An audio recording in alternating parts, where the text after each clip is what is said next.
Tila hindi pa rin tapos ang parinigan sa pagitan ng mag-in-law na sina Annabel Rama at Sara Labati dahil may panibago na namang pahayag si Annabel na tila ay hindi hahayaang makalampas ni Sara. Panoorin ang buong detalye.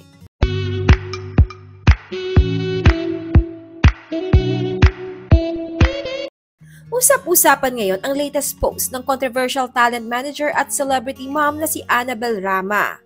Marami kasi ang naniniwala na patama na naman niya ito sa kanyang manugang na si Sara Labati.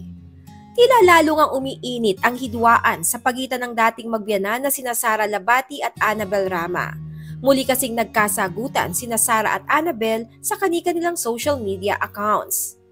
Recently, nagpost si Annabel ng isang video sa kanyang Instagram account kung saan makikita ang kanyang mga apo na sina Zion at Kai na naglalaro sa swimming pool kasama ang kanilang daddy Richard.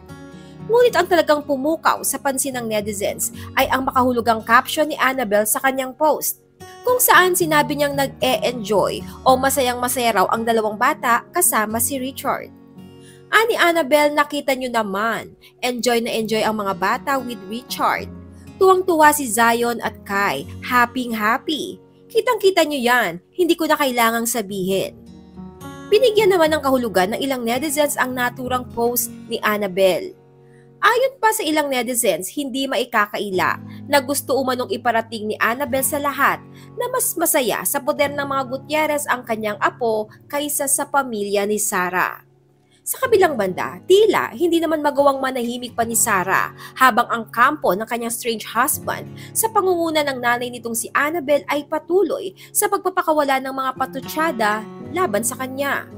At kasunod lamang ng post ni Annabel, nagpakawala si Sara ng isang cryptic post tungkol sa fake news. Sa kanyang Facebook account, pinaalalahanan ni Sara ang maraming netizens na laganap na ang fake news ngayon. Kaya mag-ingat daw ang mga ito at huwag agad maniwala sa kanilang nababasa, lalo na online. Ani Sara, so much fake news going around. Don't believe what you read. Blessed Sunday. Malakas ang kutob ng marami na si Annabel ang pinapatamaan ni Sara sa kanyang post. Lingid sa kaalaman ng marami, nagkaroon ng lamat ang relasyon ni Sara at Annabel kasunod ng hiwalayan nila ni Richard. Ito'y matapos siyang ipahiya ni Annabel nang sabihin nito sa isang interview na wala umano siyang ibang ginawa kundi magwaldas ng pera habang si Richard ay nagpapakahirap sa pagtatrabaho.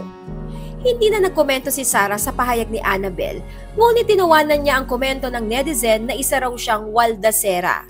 Kasunod nito, umugong din ang espekulasyon na umano'y gustong ipa-DNA test ni Annabel ang bunsong anak ni Richard at Sara na si Kai dahil lang wala itong kamukha sa kanyang mga magulang.